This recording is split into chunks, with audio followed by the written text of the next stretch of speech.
नमस्कार शेतकरी मित्रांनो, आज आपण आलो आहे बारामती येथे AI टेक्नॉलॉजी या शुगर केनबद्दल माहिती जाणून घेण्याबद्दल। बारामती हे नेहमीच शेतीमध्ये क्रांतिकारक बदल घडवून आणण्यासाठी जाणल्या जाते। तर आज आपण जाणून घेणार आहोत की AI टेक्नॉलॉजी शुगर केनमध्ये कसे क्रांतिकारक बदल घडवून आणत आहे। तर त्याच्या संबंधी माहिती या व्हिडिओमध्ये आपण जाणणार आहोत। AI म्हणजे कृत्रिम बुद्धिमत्ता।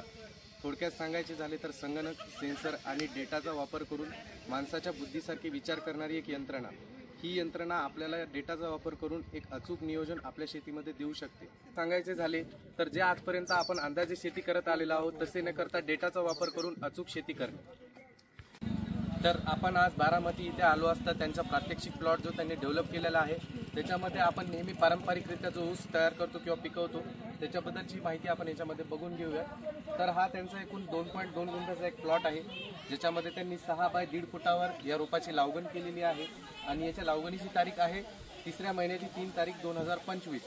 रोपांची संख्या आहे 270 आणि प्रत्येक कांडीचं अपेक्षित वजन आहे त्यांना 1.5 ते 2 किलो, ज्याचं उत्पन्न आपण वर्षभरामध्ये बघायला गेलं तर 60 टन प्रति एकर जो आपला नॉर्मली उतार असतो तसं होत आहे।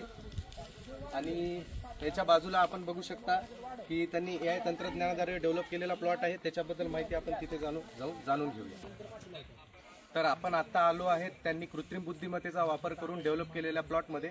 त्याच्यामध्ये तुम्ही बघू शकता सेम व्हेरायटी आहे पुणे 13007। याच्यामध्ये सुद्धा 2.2 गुंठ्याचं क्षेत्र त्यांनी घेतलेलं आहे, ज्याच्यामध्ये 6.1.5 फुटावरच लागवड केलेली आहे। रोपांची संख्या सुद्धा सेम आहे आणि तारीख सुद्धा तीच आहे।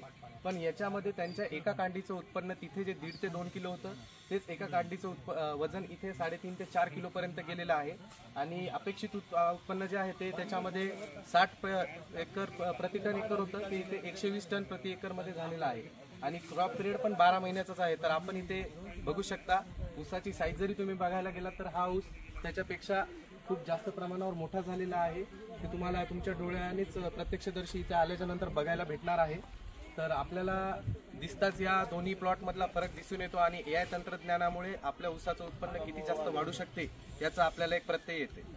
तर आपण त्यांच्या प्लॉटमध्ये जिथे वेदर स्टेशन आहे तिथे आले आहोत। तर आपण बघू शकता वरती जे इन्स्ट्रुमेंट्स आहे तो फिरणारी जी इन्स्ट्रुमेंट आहे त्याच्याद्वारे वातावरणाचा अंदाज घेतला जातो। विंड स्पीड, पर्जन्यमान या सर्व गोष्टी त्याच्याद्वारे मोजल्या जातात। बाजूला जो एक ॲरो दिसतो आहे त्याच्याद्वारे हवेचा अंदाज घेतला जातो।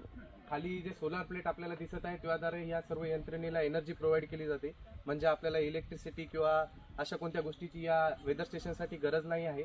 खाली जो बॉक्स दिसतो आहे त्याच्यामध्ये सर्व डेटा स्टोअर होतो आणि हा इथं जो स्टोअर केलेला डाटा आहे तो त्यांच्या मेन ठिकाणी जो त्यांचा पूर्ण अल्गोरिदम सेट केला जातो त्या ठिकाणी पोहोचवला जातो। तर आपण आलो आहे त्यांच्या बाकीच्या मशिनरीज बघायला। इथे आपण बघू शकतो सॉइल सेन्सर त्यांनी लावलेले आहे। या सॉइल सेन्सरद्वारे आपल्या जमिनीमधली आर्द्रता म्हणजे पाण्याचे प्रमाण किती आहे, तसेच आपल्या जमिनीमधल्या मातीचा pH तसंच पाण्याचा pH किती आहे ते देखील आपल्याला कळतं। तशाच पद्धतीने आपल्याला आपल्या झाडामध्ये कशाची गरज आहे NPK हे जे मायक्रोन्यूट्रिएंट्स आहे किंवा मायक्रोन्यूट्रिएंट्स आहे याच्या म्हणजे नेमक्या कोणत्या मायक्रोन्यूट्रिएंटची आपल्याला गरज आहे तेवढ्याचं प्रमाण किती पाहिजे आणि किती वेळ पाणी सोडलं पाहिजे हे देखील आपल्याला कळवलं जाते। तर ह्या सेन्सर्सचा वापर करून आपल्या झाडाला ज्या खताची गरज आहे, ज्या मायक्रोन्यूट्रिएंट्सची गरज आहे तेवढेच आपण दिले तर आपल्या याच्यामध्ये प्रचंड खताची बचत होईल आणि आपला खूप सारा जो वाया जाणारा एक पैसा आहे तो आपला वाचू शकतो।